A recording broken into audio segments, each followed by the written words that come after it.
In the tapestry of life, where every thread holds a story, America in Black and White emerges as a haven for the voices echoing through the heart of our communities. In this podcast, we wade through the rivers of our collective experiences, celebrating the vibrant hues of change brought forth by the whispers of hope and the roars of action. It's more than just a conversation. It's a journey into the heart of our society, illuminated by the light of those daring to dream and do. Join us, and let your voice be the melody that guides us toward a dawn where every color finds its place in the masterpiece of our shared destiny. Together, let's paint a future brimming with the positives that dwell in our minds and the actions that shape our.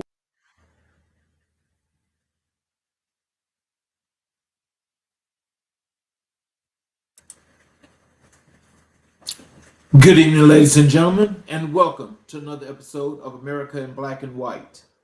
Before we welcome our extraordinary guest today, we pause, as we always do on America in Black and White, to honor a son or daughter of this nation whose life reminds us that the work of justice is never finished, and that the most powerful thing a person can do is show up. Tonight, we reflect on the life and legacy of D. Ray McKesson, born July 9th, 1985, in the city of Baltimore, Maryland.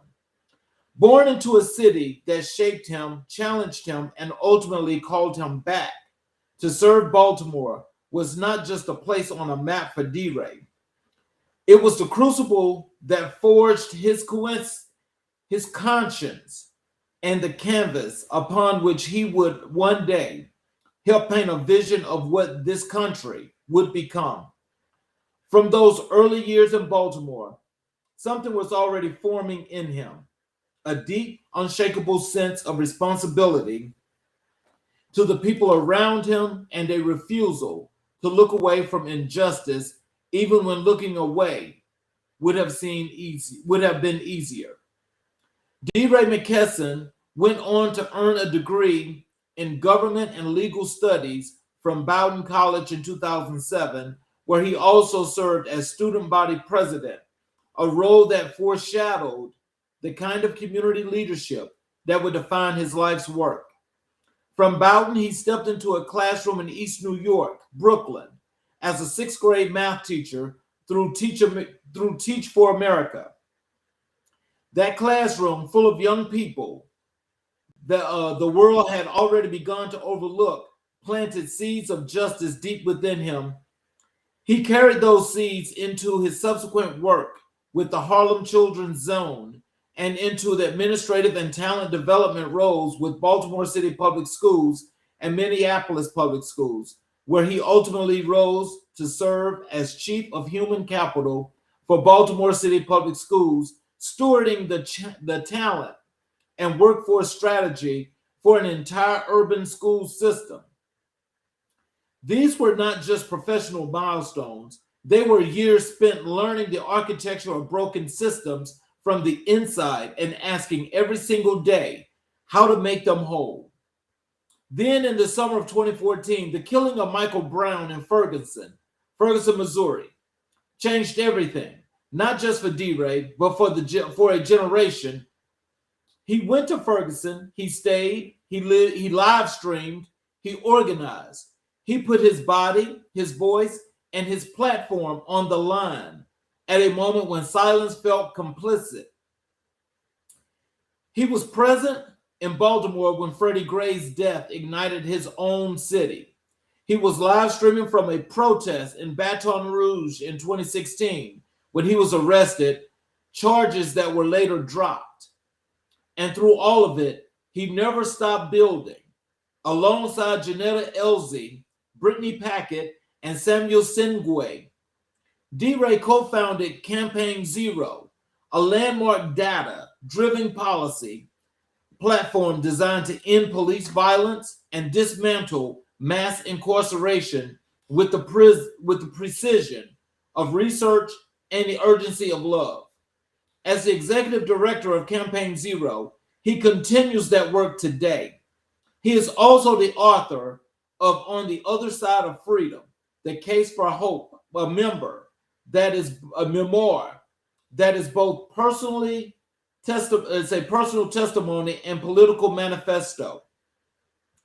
And every week he hosts Pod Save the People on Cricket Media, an award-winning podcast that covers justice, identity, and equity with intelligence, warmth, and unrelenting purpose. He holds honorary doctorates from the New School, the Maryland Institute, College of Art, and his beloved Bowdoin College. He has been named one of Fortune magazine's world's greatest leaders, recognized among Time magazine's 30 most influential people on the internet, celebrated by Forbes as one of 21 Black leaders who shaped history, and honored by President Barack Obama himself for his community organizing and advocacy work. What makes D. Ray McKesson's journey so profound and so necessary to reflect on here on this show is that he never chose between the classroom and the front lines. He never chose between policy and protest, between data and emotion, between hope and accountability. He insisted that all of it was possible at once. He represents a generation of Black leaders who understands that education and activism are not opposing forces. They are the same force moving in the same direction toward the same horizon of justice. His life tells us that you can teach sixth grade math in Brooklyn and then march in Ferguson. You can manage human capital for a city school system and then build a national policy platform. You can be strategic and passionate, analytical and on fire. His life is proof that Black organizing is not a detour from the American history. It is one of its most important chapters. And here on American Black and White, we are proud to hold that chapter up to the light. We carry D. Ray's example with us now as we welcome a man who embodies that same spirit of service, scholarship, and sacrifice. A man who has dedicated his life to transforming schools into places of possibility for every single child. Now, let me introduce our outstanding guest today. Again, good evening and welcome. Welcome to America in Black and White. I'm your host, Charles Zachary King, and I am so deeply grateful that you choose to spend this time with us tonight. Whether you're watching on your screen, listening in your car, or streaming us from wherever life has taken you today, now you know that this space was made for you. This is a space for real stories, real conversations, and real people who are doing the sacred and often unsung work of building a better America. Every episode, we come together to listen, to learn, to be moved, and tonight, I promise you, you will be moved. I want to talk for a moment about possibility, about what it looks like when possibility walks into a room. Sometimes possibility looks like a new law, a new policy, a new movement in the streets, but sometimes, some of the most transformative times, possibility looks like a teacher. It looks like a leader who walks into a school building before the sun comes up and is still there long after the last child has gone home. It looks like someone who chose deliberately and passionately to stand in the gap between the world as it is and stand in the world as it should be, and to build that bridge with their bare hands, one student, one lesson, one relationship at a time. There are people in this country who understand that education is not a job. It is a calling. It is a covenant. And the ones who answer that call with their whole hearts, with their intellect, their empathy, their creativity, and their courage, they're changing the trajectory of lives in ways that will never fully be measured, but will always be felt. Tonight's guest is one of those people. He is a builder, someone who looks at schools and communities not as they are, but as they could be, and then goes to work. He is a bridge connecting students who have been told they cannot with educators who believe they can.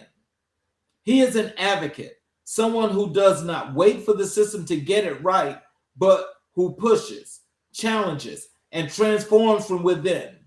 He is a mentor, a visionary, a voice for the voiceless, a champion for the children that too many systems have given up on. And he does all of this not from a place of ego, but from a place of deep, genuine, self giving service. His work in classrooms and communities alike speaks louder than they title. He holds he holds or many credentials he has earned.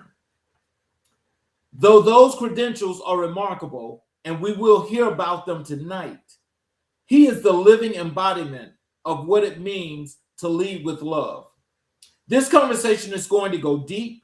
We're going to talk about where he came from, what shaped him, what drives him, and what he wants to leave behind. We're going to talk about a special education, not as bureaucratic category, but as a moral commitment to the students who need the most and are too often given the least. We're going to talk about leadership, advocacy, community, and the future of education in this country. And we're going to hear the kind of truth that only comes from someone who has lived it, not studied it from a distance, but been in the rooms, in the classrooms, in the communities, in the trenches, doing the work every single day. This is the kind of conversation that American Black and White was made for. So I'm not going to make you wait any longer. This time has come. It is my absolute honor, my genuine privilege, and my sincere joy to welcome to America in Black and White an educator, a leader, an advocate, a visionary, and a man whose mission is nothing less than the transformation of schools into spaces where every single child knows they are seen, they are valued, and they can succeed. Ladies and gentlemen, please welcome the extraordinary Dr. Samuel L. Bennett to the show. Good afternoon, good evening, good evening, good evening. How you doing Hello, sir. How are you? Welcome back. today? Thank you for having me back. It's a pleasure. Yes, sir. So, is there anything you'd like to say to the audience before we get into the show? Oh man, I just want to say I definitely appreciate the introduction, man. That was pretty extraordinary, and I'm just happy to be here. Happy to be here, and excited to be back again. Yes, sir. Well, so we'll start off, where I like to have the audience again to get the opportunity to get to know who Dr. Bennett is and, the good things about Dr. Bennett before you became Dr. Bennett. So, can you take us all the way back to the beginning of where did you grow up and what do you remember most about the community that raised you? What do I remember most about growing up? Uh, Man, I remember my trials and tribulations the most. Mhm. Because those are what truly shaped me to be who I truly am. And the easiest way for me to sum up the other piece is my favorite way of saying it is I'm from Pittsburgh. I'm from Pittsburgh, Pennsylvania. We have our own identity. We believe in hard work. We believe in hard, earnest work. So that's Sam in a nutshell when it comes to his hometown and where he's from. But on the other side of that, um, I have a second home, and I was thinking about this earlier this week. Maybe because I was thinking about the podcast and everything, and it just really been on my mind. But I was thinking about where I'm from. I'm born and raised in Pittsburgh, and that truly uh, made me who I am. Mhm. But I spent a lot of time in Virginia. I spent a lot of time in the 757. So the best way for me to say that is Pittsburgh made me who I am, but the 757 area molded me into who I wanted to be. As I think about that, as you say that, and I think about the Steel City because I've been to the Steel City several times. I'm a Steeler man, and I know what that's like being in that city. And so being tough, because you definitely got to be tough. And Right. so to say that, and to take that two-prong answer that you answered, where you were built here but you was molded here, again, that adds more to the dimensions and give you all the tentacles that you have, that basically says this is what you're doing and your give back process. What is it from those two places that you can tell us today is your total foundation for why you are the great example of a leader that you are? Uh, I love both of those cities. A lot of relationships in both of them. Even still have my relationships. Even I was there for a short time when I first left Pittsburgh, but I was in the DMV area. Still have a lot of relationships there. But what I would also say between those cities, what made me today, or what molded me into today, was it. As I grew older and I reflect on my time in both of those cities, one thing that stands out to me the most would be advocacy. Okay. It would be truly advocacy. Um, and that's what I really wanted to dive in deep with within my dissertation, is I wanted to really investigate and study, um, you know, a lot of things that are consistently ignored within the minority communities. So for me to see that in two different areas that mean the most to me, that is something that resonates most to me. So within my time, even in Northern Virginia, so I'll just say Pittsburgh in Virginia, I'll say just advocacy. That's where it really brought it together for me. So, who were the people in your life, family, neighbors, teachers, mentors, who had the most profound impact on who you became? What did they give you that you still carry today? Man, that's a loaded question because I have some relationships, and and I truly mean this from the depths of my heart. The relationship that I still have today um, truly molded me. I grew up single mother. She's a fantastic mother. She's a fantastic mother. But even with my dad gone, for some time, um, I had a lot, but it didn't really start rolling until I actually met my uncle, which is my dad's baby brother. So I think I met him. I was probably about 11 years old, and then he's the one that really got me going. Making me stay focused on the main thing and keeping the main thing. But even outside of my uncle, I had a blessing of working with a group of men, which brought me to Northern Virginia, which was called at the time called College Prep World. And it was cool to work very close with the Vic family, with the White Vic and Raymond Washington, and I still have very good relationships with them today. But my time in the DMV area, that's what football is what brought me down to that area. Okay. I wanted to work with those gentlemen. I wanted to, I'm not even gonna lie, I just stepped out on faith, and me and Raymond, trainer, uncle, everything under the sun. He's like a family member to me. I still talk to him today, actually. And and I remember having a conversation with him. I said, "Man, listen, I don't know nobody down here. You said you have something for me that I can utilize my talent. So I'm stepping out on faith, and I'm moving, down in this area from Pittsburgh." And it just took off from there. I loved the area, truly loved it. Had a lot of great relationships was doing very well in football.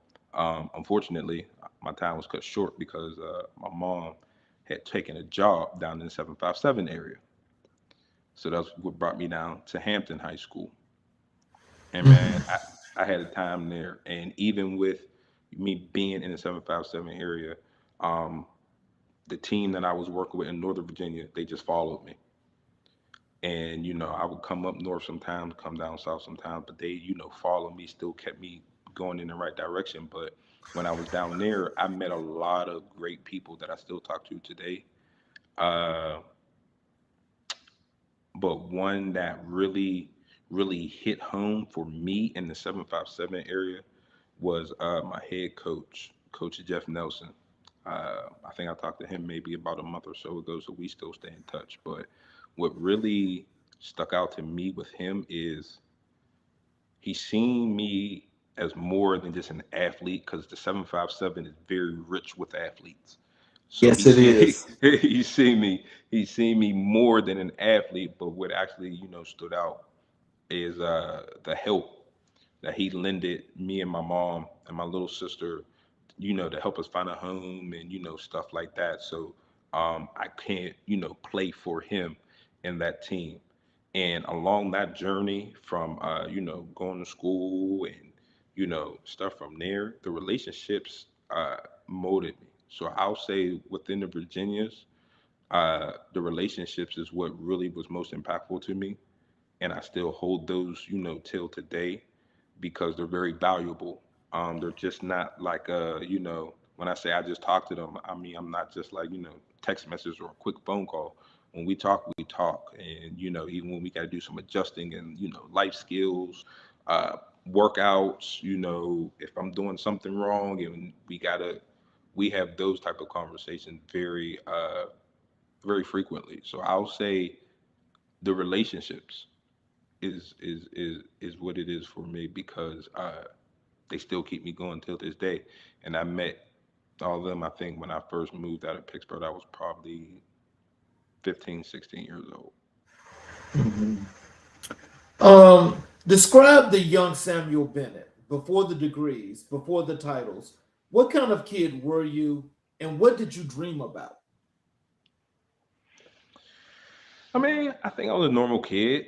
I mean, I went outside, rode my bike, played sports, of course. I tell people all the time, yes, I did have, the opportunity to go and play, football and everything like that. But the sport that I ultimately fell in love with first was baseball.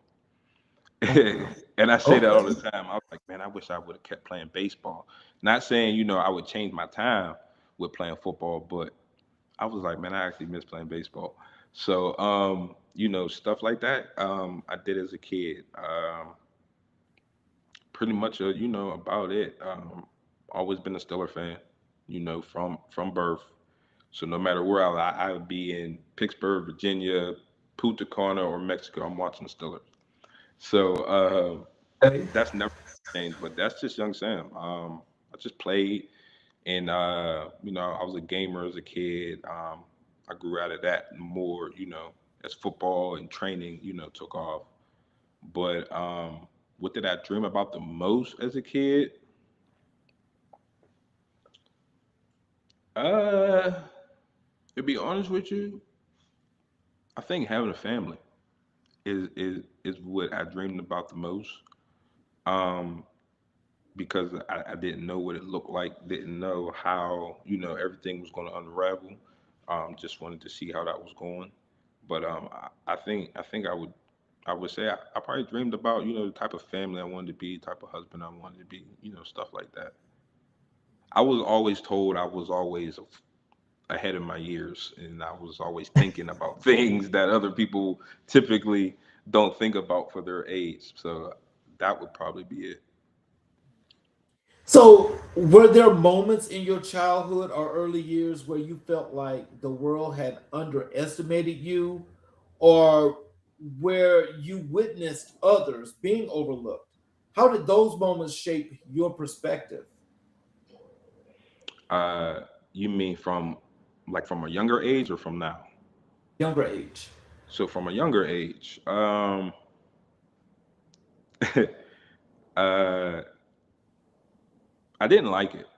Uh, I didn't like it. I'm a big advocate for people, but I'm a very selfless person. So I'll tell you, like, hey, you did that person wrong, or you overlooked that person. That was a good candidate. You should have, tried it a Mhm. different way. Um, but within myself, um, I do the same thing. Just how it's done, how it's approaching. Just advocate when it needs to be done, and attack it the right way. So, what was your relationship like with school as a student? Were there teachers or administrators who saw something in you that you didn't see in yourself? Yeah, yeah. So once again, when I moved down to 757, I had a principal. His name was Doctor. Well, now it's Dr. John Billy, but at the time, I think he was just working on his doctorate. Um, we used to have a lot of good conversations. We had a lot of good conversations, and one that I remember most vividly, um, I had a lot of good ones with him, but with my 12th grade English teacher, she had told me one time, Miss Ryan, she had told me, she said, Sammy, if you get your head out of your butt, you'd be a very good writer. She told me that all the time. She was like, if you really got your head out of your butt, you would be a good writer. And I remember that still to this day because it carried me through college. So I always wanted to be motivated to become a better writer, just because I'm a very competitive person. So if you tell me I need to get better at something, I'm jumping on it right then and there. But if you also tell me that I can't do something, that lights a different fuel in me. So that's why I say, I mean, I'm a Pittsburgher. Don't tell me I can't do something that I know for a fact that I can do.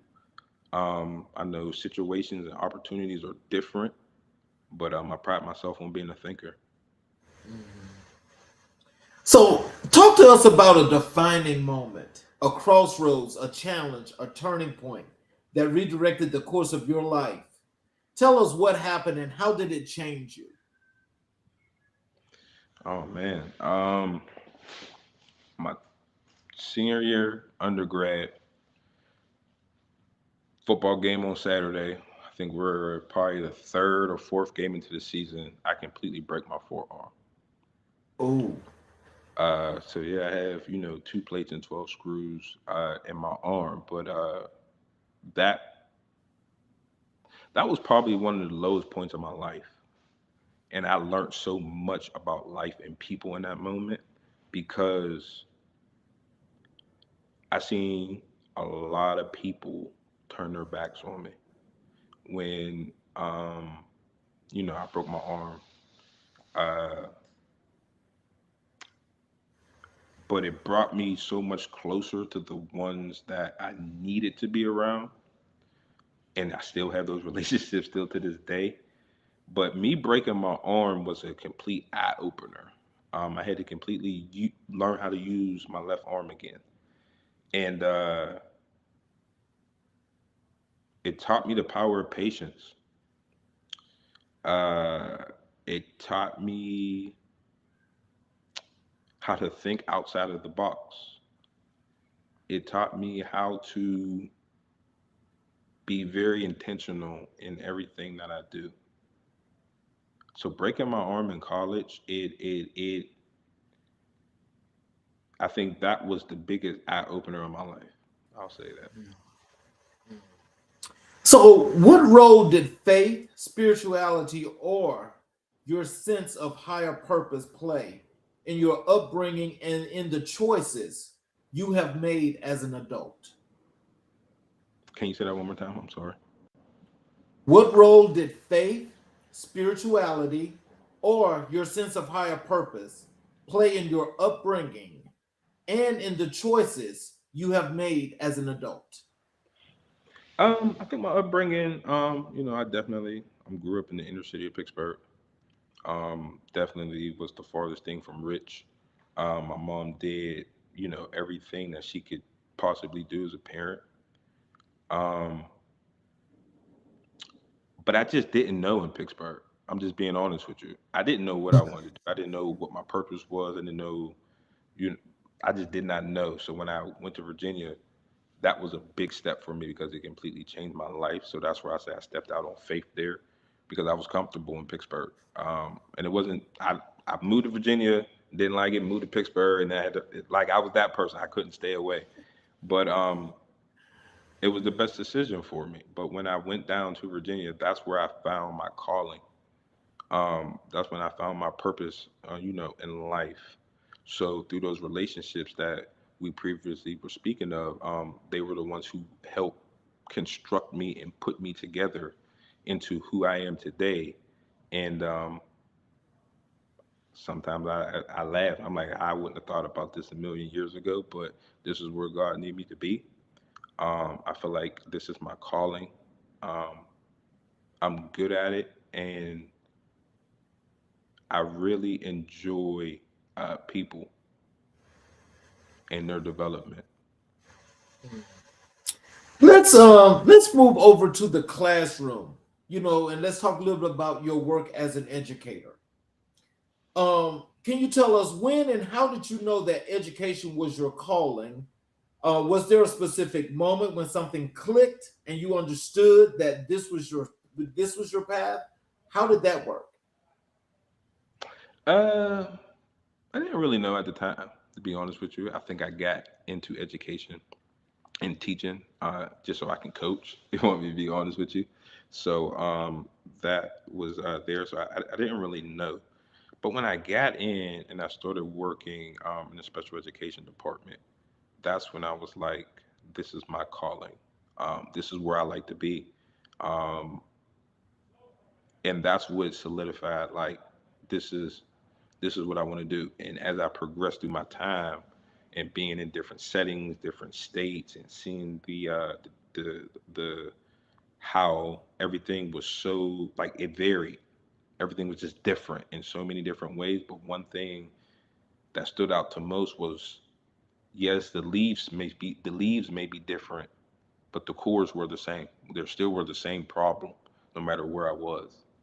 So that's when I was like, you know what? This is what I'm going to do.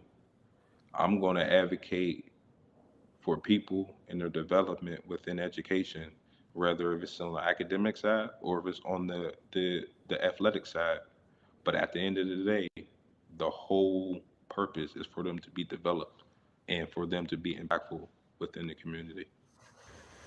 When I think about your resilience, because, I think you have to go through something in order to get somewhere.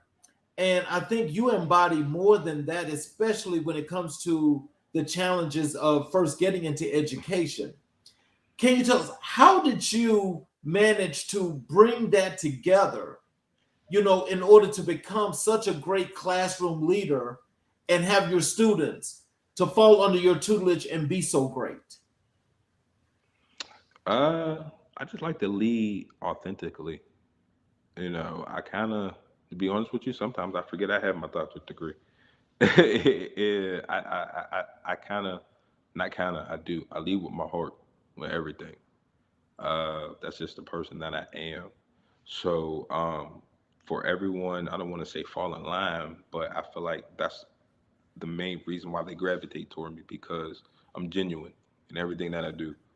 Um, and when I work with an individual or a family or a student, um, the only the only gain I get from that is seeing them grow or to achieve what they like to accomplish. So I like to bring it together that way. I like people to see me for who I am and not for how the world tries to portray me. So the best way for me to do that is to lead authentically, but also just to lead from my heart. So take us into your first classroom. What was that experience like? The reality of it, the challenges, the surprises, the moments that confirmed you were exactly where you were supposed to be. My first classroom was rough. I ain't even gonna lie to you. Listen.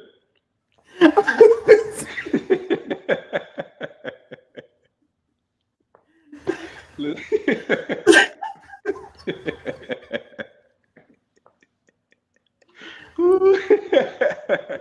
Listen. So my first classroom, right? My first classroom, I dealt with my first federal special education court case. Year Wow. one. Year one. Wow. Year one. That's what Wow. stamped me. I tell you, Virginia did a lot for me in my life.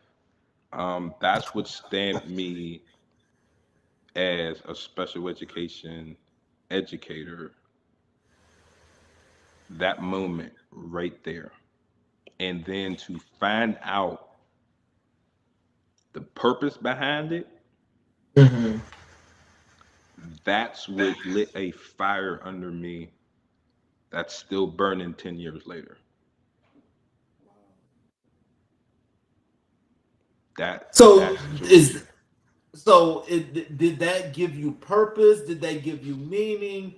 What exactly did that spin into you that made you so much better? I said I'm going to completely rewrite the narrative based off of that last conversation I had with that lady. And once me and the building principal at the time, once we figured it out, so we had a conversation before we went into this last meeting. I was dismissed from that last meeting. And the county office came to my classroom and they said, "You're going to take 2 days off." Wow. They said, "You've been in teacher pre planning is the week before." And we started in about August. We started meetings that Thursday, started school on Monday. I was in a meeting 2 to 3 times a week, minimum 3.5 hours. Oh, oh my And it God. and it ran from August to the second week of March.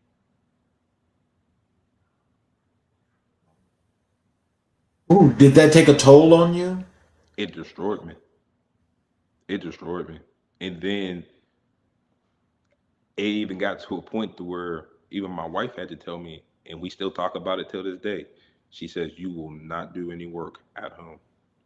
Because I would be up till 12, 1 o'clock in the morning, then still trying to go to the gym at 3. I was miserable. So I am very big on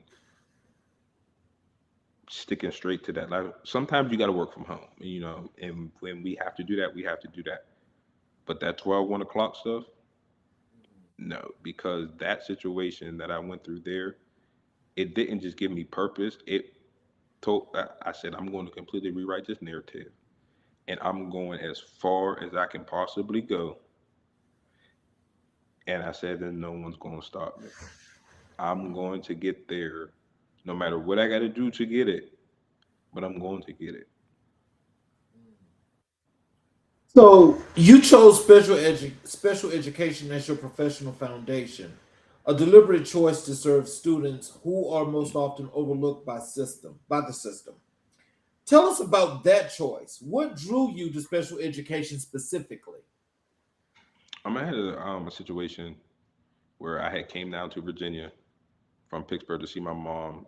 She was teaching medical assisting at the time, and she had a student that I just gravitated to. And once I really sat down with that student, and I went to work with her a couple times.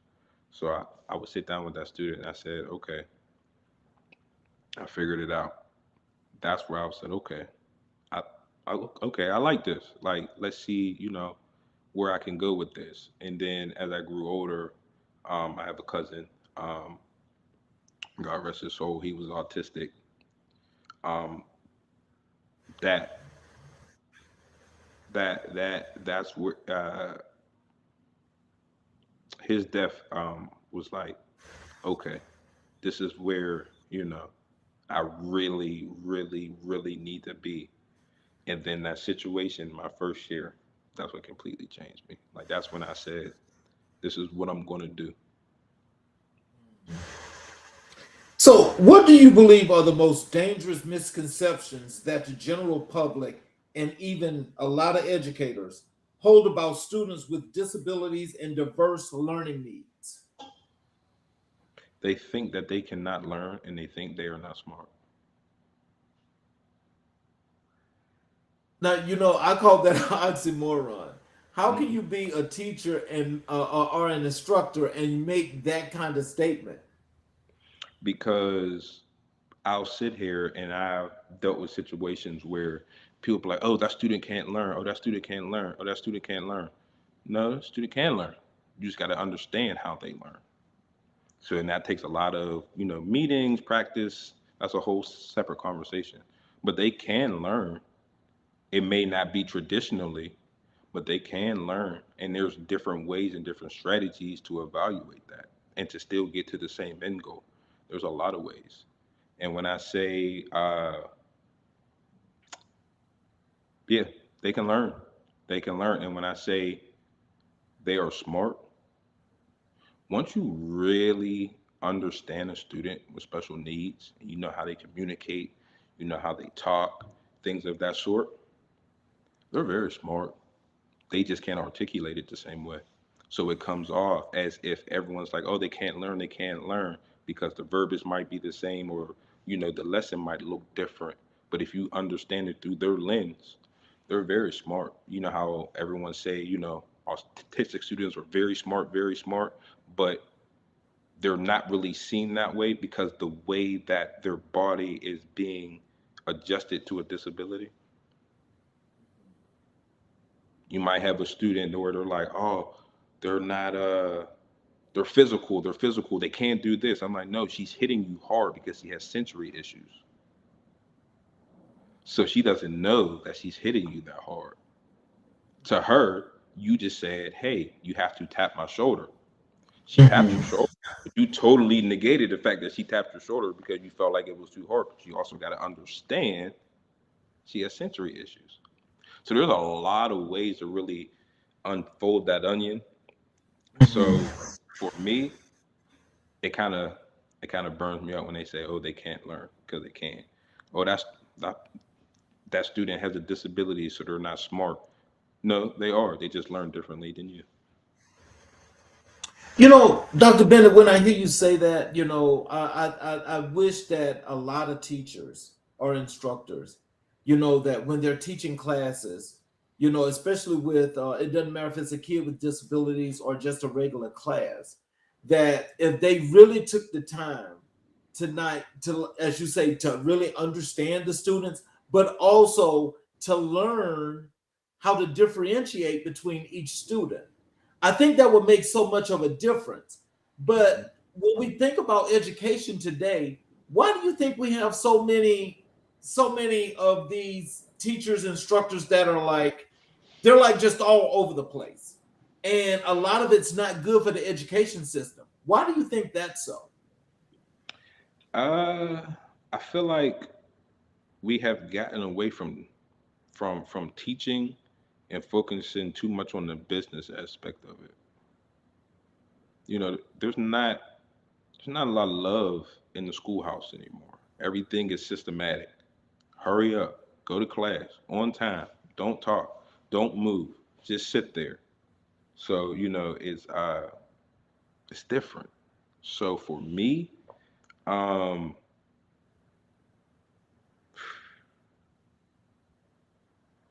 the way that people view school is just different now. So everybody is when I say it has turned into a business, it has turned into a true legit business that where everybody is out for self, but forgetting that we're all here for the main purpose, which is Right. not for the kids, which is not for a title, which is not for salary. It's for the kids. But on the other side of things, the way that education is going right now, it's not good.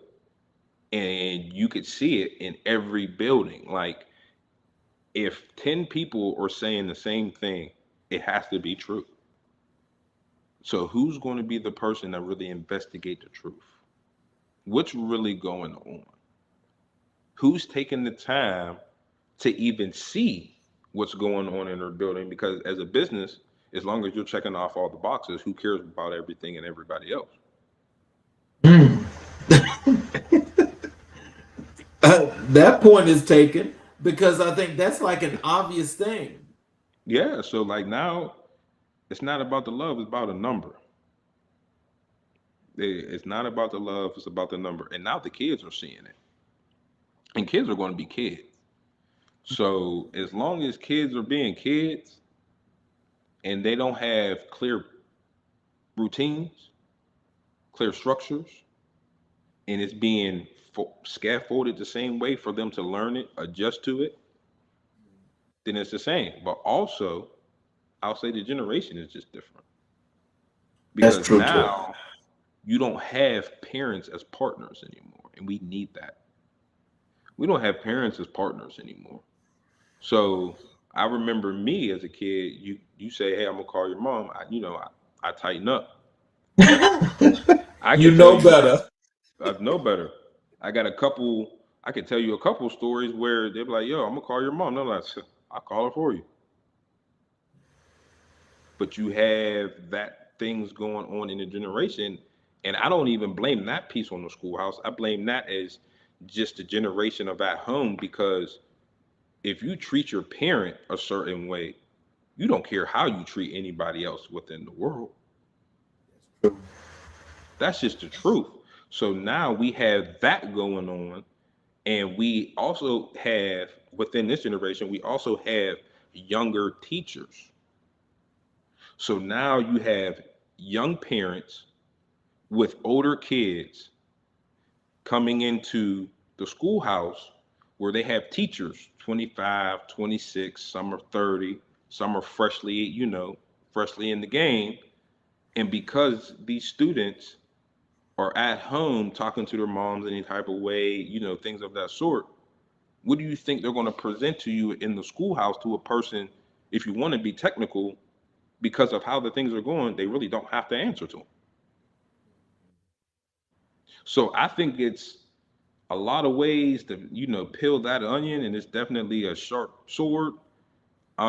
But I just think the generation the generation is different. The standard is no longer the same. So tell us in this situation here, as we're discussing this, what is your approach to those situations? How do you make it work for you? What makes your system so different from these other teachers? um what makes my system a little bit different is just, even though I am leading authentically and from my heart, I'm firm, friendly, but I'm fair. We're gonna laugh, we're gonna joke, we're gonna talk about sports, we're gonna handle our business, and we're gonna get the work done. But at the end of the day, this is the line in the sand. We can laugh, we could joke, but this is it. And because on the other side of that, I lead the way that I do, it's respected. Because the Wow. same way I'm setting the standard of this is my requirement on how we're going to approach each other, how we're going to speak to each other, and how this, as I say, business relationship in the schoolhouse is going to go. I'm going to reciprocate the same thing for you. So the same way I come to you in the morning and say good morning, I'm going to get one in return. I shake all my students' hands like a firm handshake. How you doing? And I have a few gentlemen that I see every day. I teach them, and they want to, oh, Dr. Bennett. I'm like, no, no, no, no, no, no, no. How are you doing? Good morning. And they're like, hey, how are you doing? Good morning. And we have a good conversation. And we properly introduce ourselves. So I think that's what brings it all together is um, the same things that I am requiring. I'm also distributing. So tell us about a student who changed you, a child whose story, whose resilience, whose breakthrough taught you something about this work and about yourself that you could not have learned any other way. Student.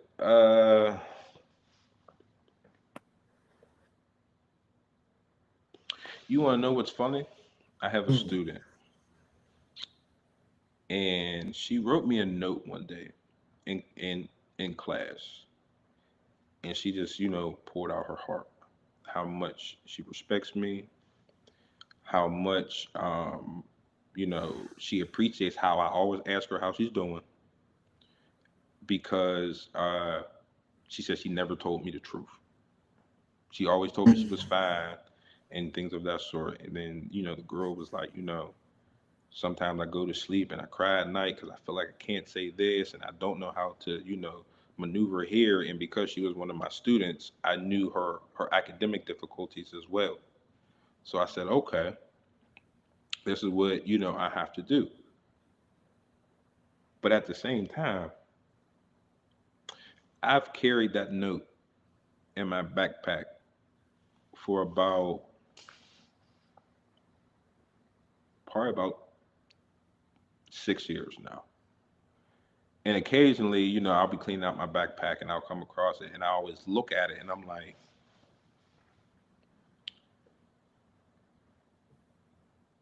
the advocacy. Just imagine struggling in the classroom, struggling at home, have so much to say and don't know how to say it, don't know how to take it from the head to the mouth or either from the head to the mouth to the paper. Just imagine having to deal with those struggles in our world. Just imagine that. Just imagine having a struggle in all the outlets you should have as a kid. Your home should be an outlet. School should be an outlet. And no matter where you go, because you spend 8 hours of your day at school. So during the school year, you're at school more than you're at home throughout the day. So just imagine having to do that and still have the goals and the aspirations that she had, even though she has told me that she did not think she was going to be able to achieve her goals because of her academic deficits. So that's what really, it keeps me grounded at work. Let's um let's talk a little bit about the principal's office and beyond your work in leadership. Walk us through the transition from classroom educator to educational leader. What prompted it? What did it feel like? And what did you discover about yourself in the process? Oh man. Um, leadership, leadership was, the classroom was fun, but my time in leadership was very valuable because man, I learned a lot from the administrative side that teachers don't see within the classroom. So, going from the classroom to administrator was very valuable to me. But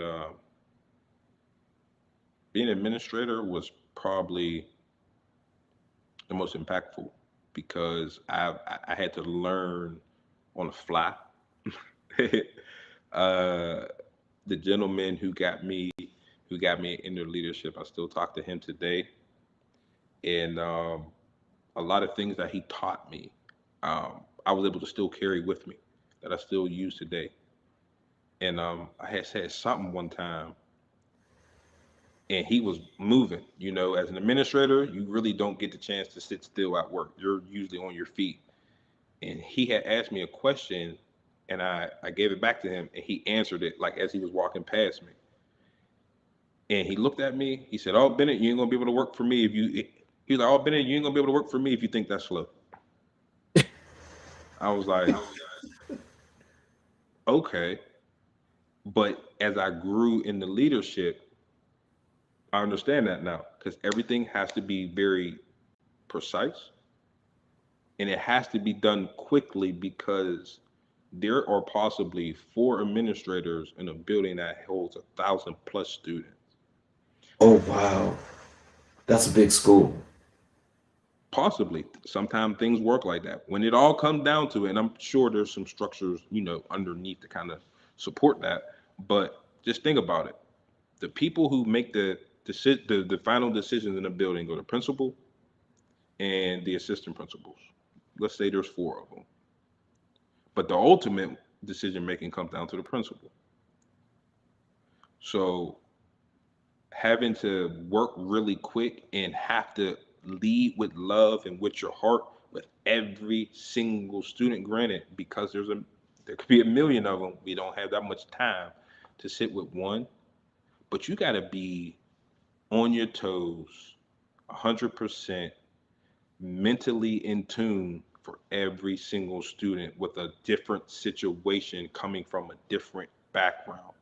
And when you add in the staff, you have to take care of them as well. So that right there is one thing that I remember today, and I still say it, can't think too slow. Got to be right, but you can't think too slow. So, so you operate on belief that leadership is service. Where does that philosophy come from? How does it show up in the way you lead day to day? It's a service. I am a member of Alpha Phi Fraternity Incorporated, um, my beloved fraternity. Service is something that we do, but the development that I get from there are the same things that I put within my buildings or whatever setting I'm in. So service is the main thing that to me speaks to authenticity. It's just service. You know, we have gotten out of a time of just lending a good hand to somebody with nothing expected in return. Just service. Just you see somebody in need, help them. You have more young kids mugging and robbing old ladies in the parking lots of the grocery store instead of walking her to her car and helping her with the bags. Just general service with no expectation of anything in return. And that's just how I truly feel um, I want to be. I want to be known for. Um, I don't want to be known as the guy who just sits around with his hand out and don't really look for anything. That's just something I don't want to do. So service is big to me.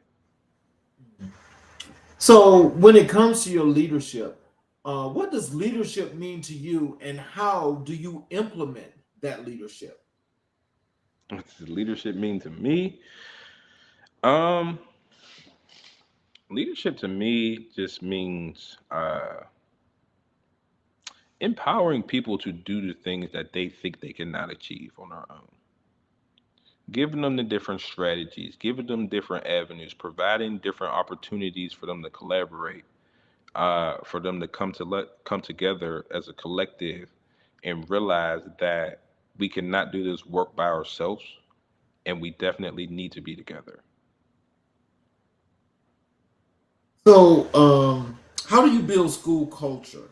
Not just mission statements and slogans, but the kind of deep living culture where excellence and care are genuinely felt by every person in the building. Wow, that's a big question. Culture is big in every organization that you're in, but for me, your culture is based on the relationship that you have with your staff and with your building. Um, Not saying you're going to have the best relationship with everybody, because those relationships will definitely vary. But if we're all in a professional setting, then the relationship should be all centered around one thing. So the culture, I like to lead with those with relationships. and establishing good ones, because within those good relationships you get to learn the individual. And within that, I like to know a person and sit back and observe. I'm a very observant person. So I like to see what people like, and I'm not opposed to, hey, if I know 75% of my building, and of course, I'll take surveys and pulses and everything to get this data. But let's just say if I'm like, hey, 75% of my building, participate in football Sundays or something like that. I am not opposed to, rewarding my teachers more than just a teacher appreciation week. If we're going to do that, oh, we're gonna watch some football, baby. So we're gonna figure out it. Cause listen, y'all like football, I like football. So so we're gonna figure this thing out. We're gonna handle this business, and then we're gonna enjoy each other's company. So one thing that comes to mind is I like everyone to be involved. So depending on the setting, depending on where we're at in the middle of the year, beginning or whatever, I like to do fun stuff around the things that people like to do. I like to work because the work got to get done. The work is the main priority. But when it's time to play, we're going to have fun. And I like for everybody to fully indulge in things that they like. We like to play football. Okay, cool. Let's rent out the gym. The gym, let's make it, some sort of football, and I put the team together to work that out. Or, hey, I know, the ladies like to do, hair and nails. We might have a little hair salon for the ladies in there. Like just different things, and thinking outside of the box is just who I am. But the culture that I would like to establish is it's always going to be work first. I can't bring that out of me. I'm a Pittsburgher. I'm going to get the work done. I go to work on my birthday. but when it's time to really, enjoy the fruits of our labor and, and celebrate, I'm all for that. So that would definitely be the culture. The culture is going to be very, very professional. But when there are the opportunities to celebrate, um, just know Dr. Bennett's going to do something that we like. It's not going to be something generic where they're just whatever. We do this every year. I want you to thoroughly enjoy it because we work hard and we deserve it. It's about your leadership style. How do you describe it? I mean, like, is it more hands on? How does that work? And why is your leadership style the way it is? Oh, I like to get my hands dirty. I'm not the type of leader that's going to just sit around and dictate. I'm not going to do that. You know, we're definitely going, have some structure of, who's responsible for what and what timelines and deadlines look like. And when I would break off, with my team, we have a plan, we're all together, and we're going to attack that plan. But me knowing me, oh, I'm getting in there. Like if we're outside and let's just say the football team got to move some pads or something, oh, I'll be down there. Um, I one of my coworkers told me today, she was like, Dr. Bennett, you just can't sit down. Like you just can't stop moving. I'm like, I can't. Like I'm not a guy who can, just sit around when there's time to get some work done. So if it's time to get some work done, my hands got to get dirty. It might even be a situation where I'm like, hey, this was your responsibility. We delegated and you said, hey, this is what you're going to do. This is what we're going to do. Cool. But now, Dr. Bennett, I'm over here helping you with the leaves. And I'm like, well, you was moving too slow. So now we got to, pick the leaves up because we got to go on to the next task. So I'm just that type of leader. And that's just me being authentic. I'm going to be right in the midst of it with everybody. Let's talk a little bit about speaking up, your work in advocacy, because you've mentioned that word a lot, and I know that when it comes to advocacy work, that's a whole lot of work there. And I'd like to know if you can tell us when you think about advocacy, the word itself, what it means, and what it demands. How do you define it? And what does advocacy look like in the context of your work in education? Advocacy to me is doing what no one else wants to do in those tough moments. I like to be on the front line when it's time to have those tough conversations.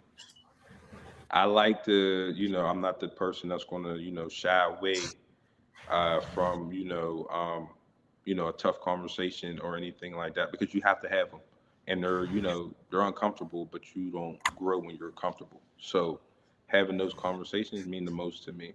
But actually standing up for something that I know is right means more. So for me, advocacy is doing what nobody else wants to do, but also doing it your way for the betterment of people. And but with that, I mean, do you take when you do your advocacy work? Mhm. Let's just talk about a little bit about your advocacy work outside the school. Okay. When you're doing that, and are you doing community drives? What kind of advocacy work are you doing, and how do you try to make a difference in that work? Oh, as of right now, the biggest thing that has been on my agenda is the Alpha Esquires program within my chapter of Sigma Eta Lambda.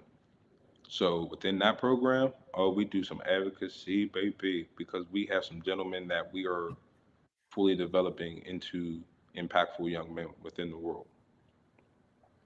So even with that, we have to do some advocating because we have some gentlemen that are in different spaces and from different backgrounds who have um, different points of view on a lot of different areas. So for me, I like to work with them and I like to teach them those different steps of advocacy and how to, properly address somebody in the arena, or how to, write their resume, or even help them when they're struggling in those moments at school. That's probably my most impactful piece, is being a part of them, or being a part of their journey academically.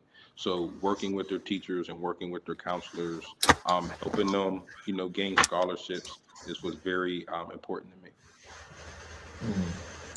So, what are the issues and inequities that you feel are the most urgency about right now? The things that keep you up at night, that drive you out of bed in the morning, that makes it impossible to be silent. What are those things?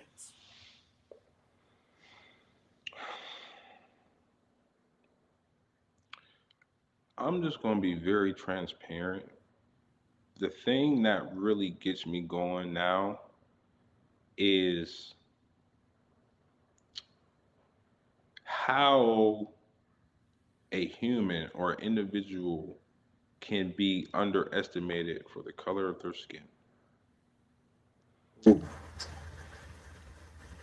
And for me, that's where we were previously talking about. That's where it all ties it in together, because that young lady or that student that we were having that federal court case for my first year, fantastic student. But after all that time and to find out it was just because my skin was black, that's something I can never change. This little girl was coming, Mr. Bennett, I got a new Stiller hoodie, and I cheer with my students, so it's like a football game in my room. Then I sat here and I thought about it. I said, man, if she go home and tell her mom where she learned anything about the Stillers, that baby is never going to see that sweatshirt again. That that's what drives me every single day. Wow. You know, I want to ask you a follow up question to that, because I actually felt that when you said that.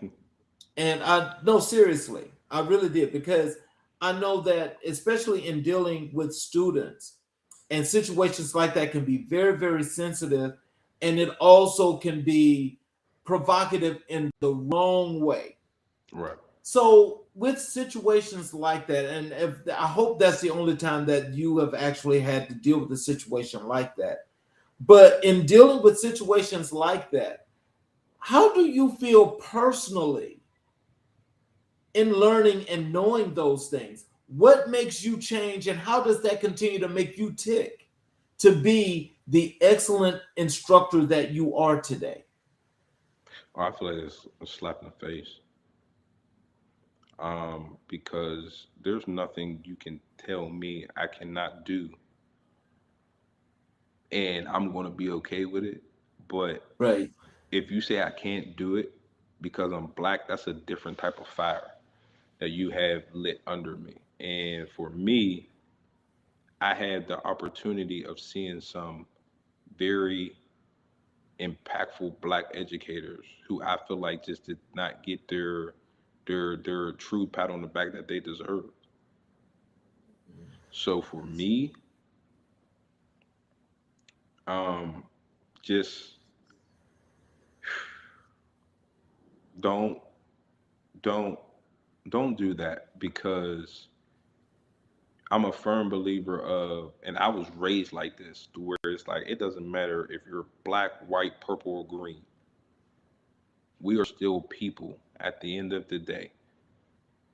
But to try to stop me from progressing in life, or to hinder me from achieving something for something that I can't control and you can't control, then I have a problem with that. Yes. I have a serious Yes. problem with that. And I don't know why people think racism is still not relevant, Not prevalent. prevalent. I mean, I'm sitting here Yes. like, what do you mean?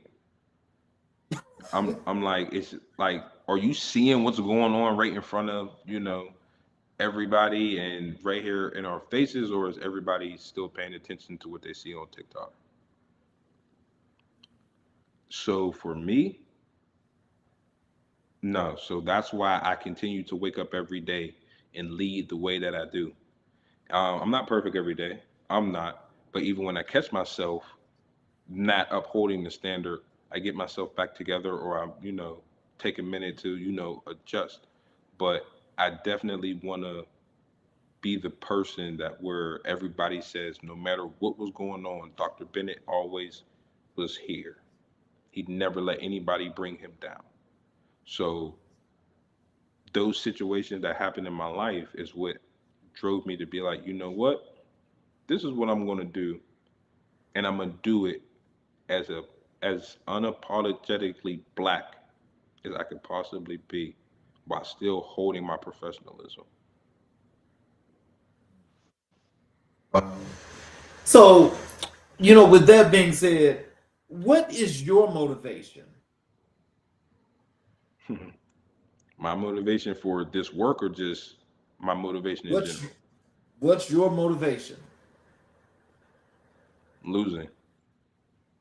I don't like to lose. I don't like the feeling of losing. I don't at all. So if you want to know something that keeps me up at night, let the Steelers lose. It's a bad night. Ooh, ooh, Let you know uh what? let me personally feel like I did not win the day. In my mind, I Mhm. have to win the day every single day. I have to. Um, and if I don't, it keeps me up at night. So for me, it's just losing, because no matter how much success I reach, or no matter what accomplishment I achieve, there's still a population of people out here who do not want to see me win. So that motivates me. Tell us about a specific battle you fought for a student or a community, a moment where you had to push against the system, take a risk, use your voice in a way that was uncomfortable or costly. What happened? I had a boss wanted me to do something that was federally wrong with a group of students with IEPs. The way, listen, I was so mad I had to go to the parking lot, call my wife. Oh, I was hot. I was mad, because what she was doing was wrong morally, and it was wrong legally. And When it was rolled out, she knew. She knew not to come talk to me about it, so she sent somebody else. And me and that individual had a conversation. And they said, you know what, Dr. Bennett? I am glad you know this is not coming from me. I appreciate, how you handled this, in conversation. And you are right. I'm going to take these notes and I'm have a meeting with the overall decision maker. I came in the next day. Everything was different. Everything was done everything was done the right way. And I said, that's one thing I'm never going to do because of that situation is play with an IEP and not implement it with fidelity. That is what I'll never do. And that you talk about some advocating, that's something that I'll never play with at all. I take that extremely serious. Even for my daughter's IEP. Oh, it's down and it's written and it's right. And if it's not right, oh, we're going to get it right. Because that's one thing I don't play about. So when people view a student or an individual with disability and they're saying they can't learn, they can't write, they can't do this, well, it starts with that. It starts with an IEP and it being implemented with fidelity. That's where it starts. So yes, they can, because if you read the document, you'll see how they learn. Yes, they can, accomplish this goal. But if you read the document, it'll tell you what ways to put that assignment or which ways to put that assessment for them to understand it. That's where we're at right now. And that's just flat out. That's one thing I don't play with. Let's transition over to your roots and reach, your work in community development. How do you think about the relationship between schools and communities they serve? What was that? Um, what does the relationship look like at its best, and what gets in the way? Can you say that one more time? I'm sorry, you were lagging a little bit. How do you think about the relationship between schools and the communities they serve? What does that relationship look like at its best, and what gets in the way? I believe well, it's not even a belief, it's a fact. You get a different educational experience depending on the area in which you attend. Um, and the real truth behind that is if you're in a minority area or a area deemed as let's just say a black community, that learning experience is different from a white student. The funding is different. The opportunities are different. Everything is adjusted differently. Um, so I would say you definitely get a different experience depending on where you attend the school. And the hard truth behind that is if you're in a minority area, there's a whole different set of things that go along with that. Now, Dr. Bennett, you got to confirm this for me because this is something that I've said a million and one times, and I'm not a nice person when I say it, but I'm going to say it as great as possible today. Now, we earn money and pay taxes like everybody else. Why the hell are they diverging our tax dollars from our communities to these other communities and making them look like they're big, bright, and shiny when they're dumb as hell?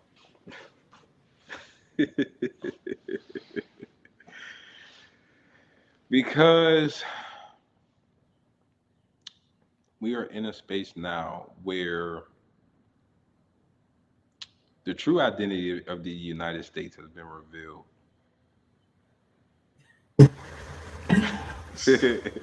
Well, there's nothing that you and I didn't know. Yeah, so with that being said, I'll just say this. The Black community is applying more pressure than what we are giving ourselves credit for.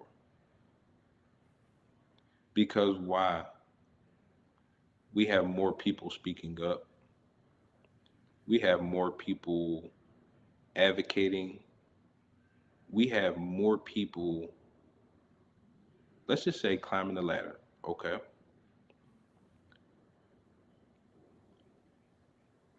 Other populations really do not like to see powerful black people. Right. Exactly. They don't like it. Hmm. And people always say, oh, that's because they're scared of us physically.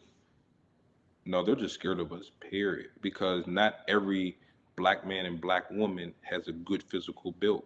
That's not how, the world works. But one thing that remains powerful is our minds. It's our minds. They are scared of our minds. So they got to find some way to suppress us. They have to. But because there have been so many loopholes within the black community, it's a lot easier right now. But look at as many black people s- holding the line, stepping up, and filling those gaps. So it's not going to be too much longer where all these gaps are being, ran through. But they're scared of us because, and we're nowhere near where I think we should be, but we're coming together. And now the traditional way of controlling us is not the same. Well, I want to ask you this because, the point you make is very valid. So when you think about that, we think about education, we think about economics, we think about everything about our community and our people as a whole.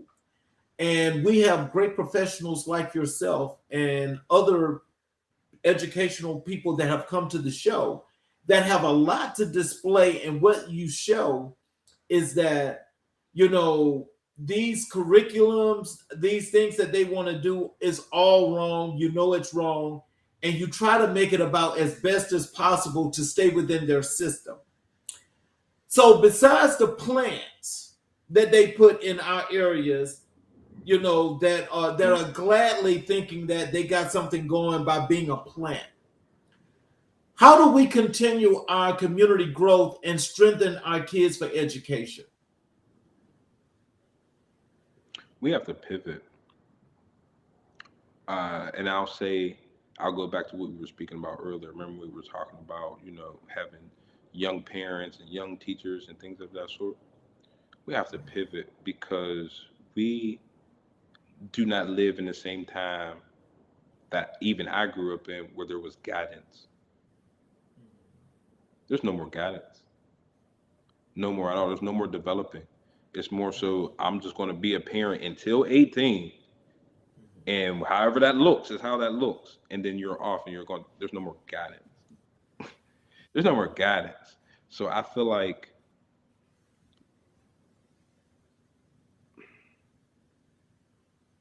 that's one thing I want to do is I want to provide that guidance again because I remember the times I did not have.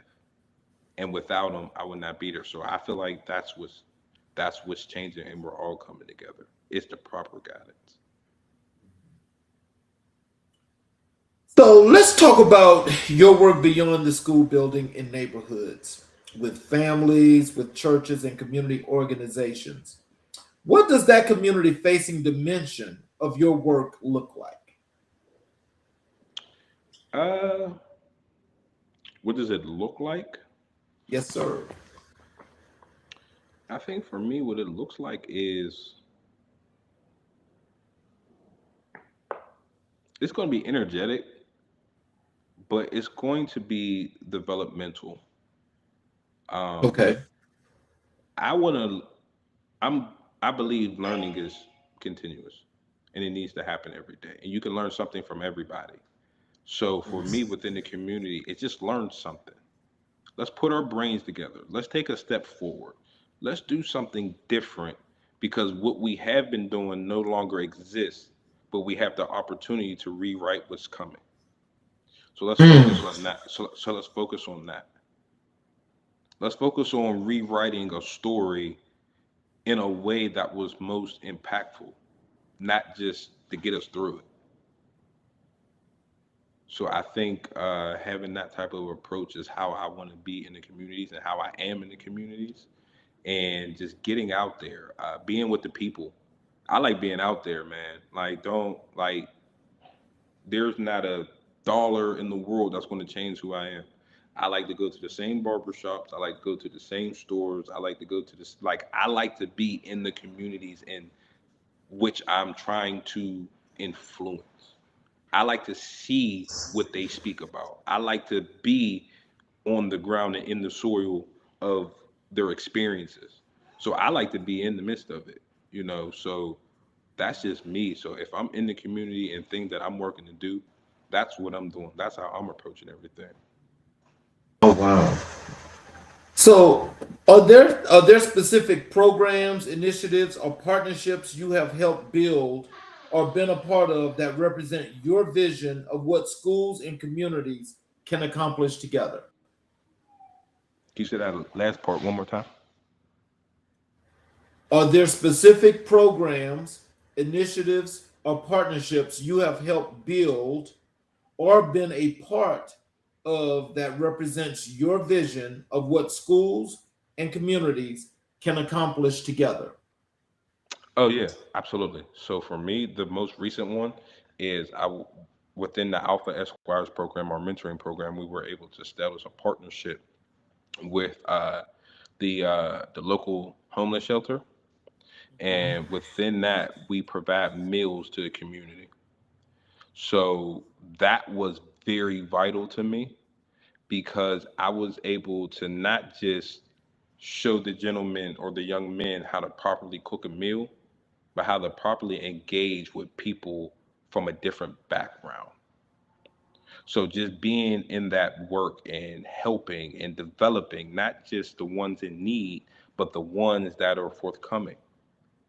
So that partnership was very, very vital to me because I was able to see the mentees in a different light and to see them lead the way I do, which is authentically.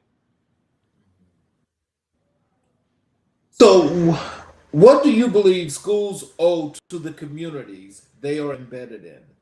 And conversely, what do communities owe to their schools? The schools owe the communities a valid opportunity, and the parents or the community to the school should be appreciation. Appreciation for sure. Because being in this work and doing this work, I say it all the time, man. You come home and tell some of these stories from work, they would never believe you. And these parents are like, "What? He did what?" Whoo, baby. Let me tell you. So just appreciation, like a thorough appreciation of just understanding and accepting the reality that your precious baby may not be your precious baby around you 24/7. And be open to that. Be open to that it's not a one-on-one thing, but we're a village. Be open to the correction. Be open to the, hey, I know you said your child don't do this, but this is what we're seeing, and that is what ultimately is making our numbers go down in a decline. Is that type of partnership there? Final question for you. How do you measure the impact of community development work? The kind of outcomes that don't always show up in a spreadsheet or a grant report, but that you know are real. I like to see the people that I work with true truly do anything in the community. I like to see that. Like, I thoroughly enjoy it when I go to restaurants or the mall and I see my students working, that's going to give me a smile anytime. So if I had to say that's how I measure it, it's just actually seeing it because I want to be out there. I want to be in the malls.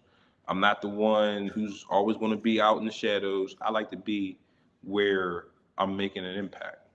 So actually like seeing the work and saying, hey, this student said this, he wanted to accomplish this goal in 10th grade. And now, as a sophomore in college, he achieved what?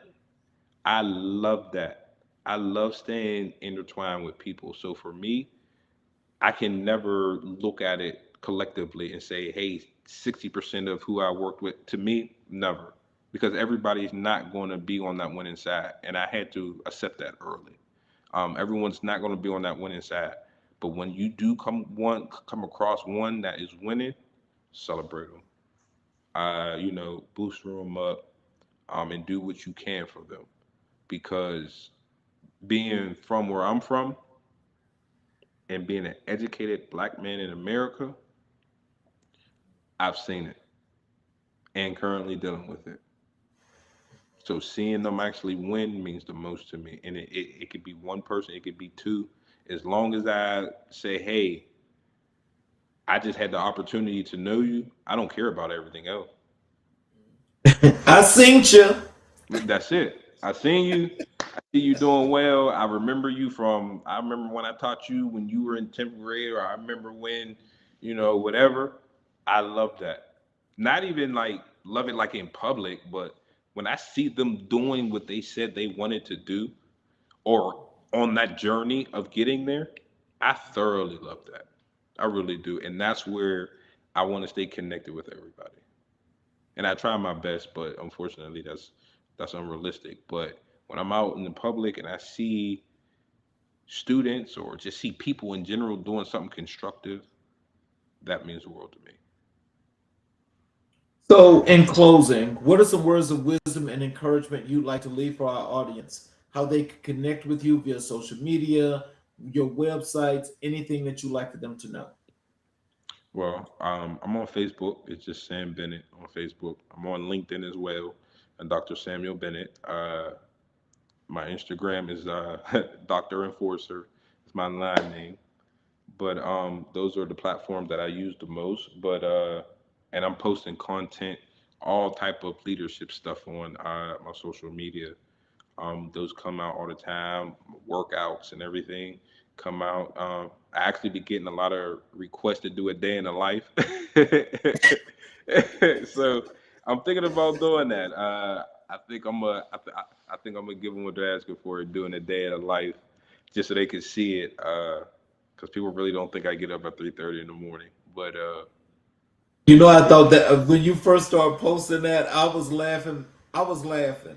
I'm like, Sam is up at 3 in the morning doing workouts. yeah, man, I can't help it. I have to. And, and here's the thing: I am not a morning person.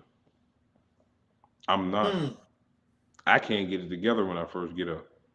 I can't. I can't. I am not a morning person. But during my time playing football and getting, ready for the NFL draft and stuff like that, for me to have those opportunities to learn about how critical and vital that was to my daily routine, it just stuck with me. So if I have to say anything to anybody, I will say this.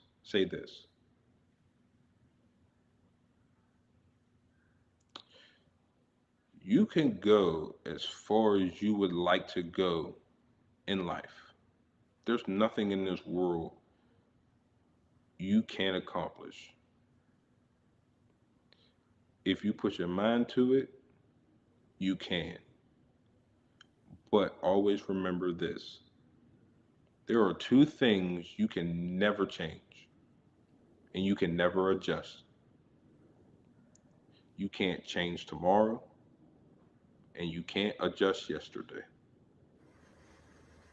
So, with that, be in the moment. Worry about what you can worry about and control your controllables, because you will burn yourself out, you will waste time, and burn an opportunity that can potentially change your life, worrying about two things that you cannot fix or change. So that'd be my one thing that I would say is just be in the moment. Enjoy whatever it is in the moment. Work hard in that moment because your moment may look different than the next moment, but two things that are going to be similar on both ends is yesterday and tomorrow. So just be in the moment, focus on now, focus on what you need now. Well, there's a comment here that I'm gonna put on the screen for you before I close, and it's from George Washington. He says, "Great." Appreciate that, man. I appreciate that. But yeah, those is where you find me. I'm on Facebook at Sam Bennett. My Instagram is Dr. Enforcer, and I'm on LinkedIn at Dr. Samuel Bennett as well.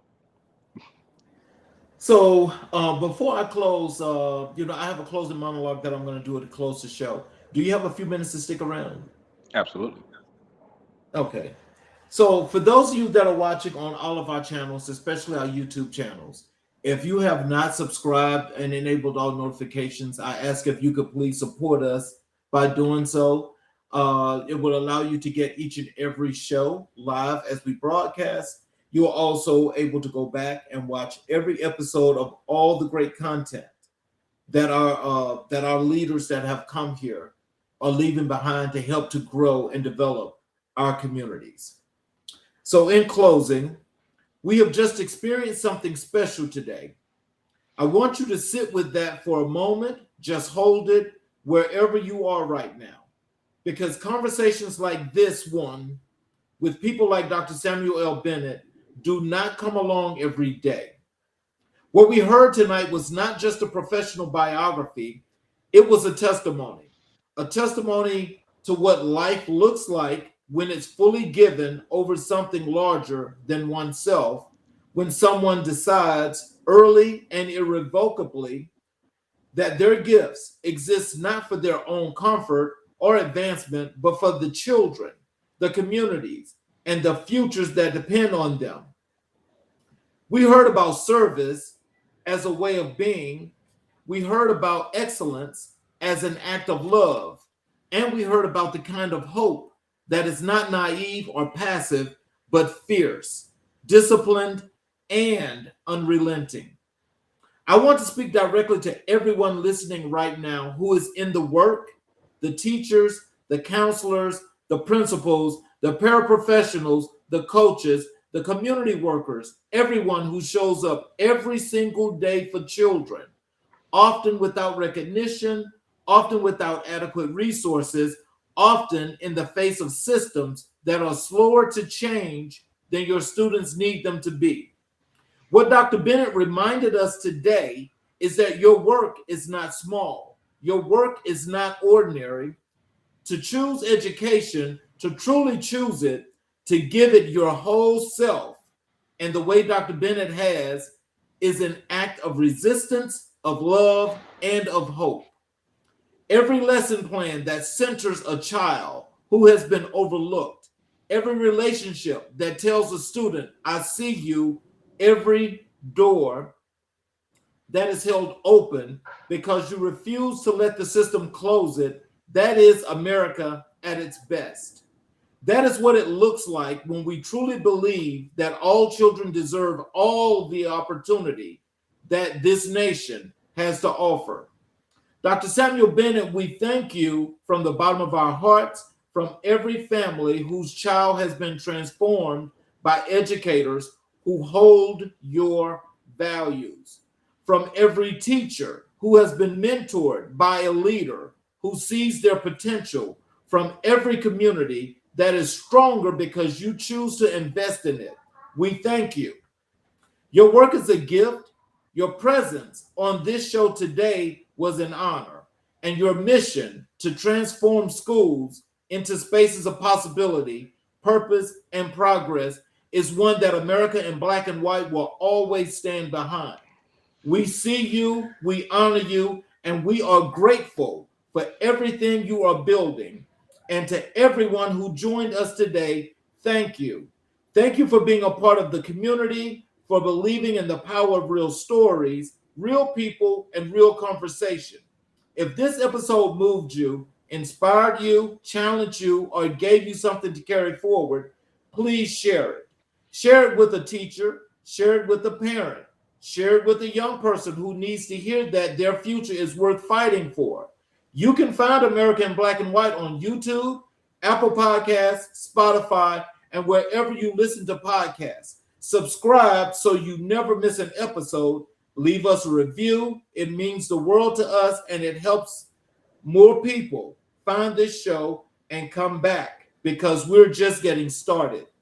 Until next time, I'm your host, Charles Zachary King, reminding you that Black excellence is not an exception, it is the standard. God bless you. Stay real. You guys have a great night, and we will see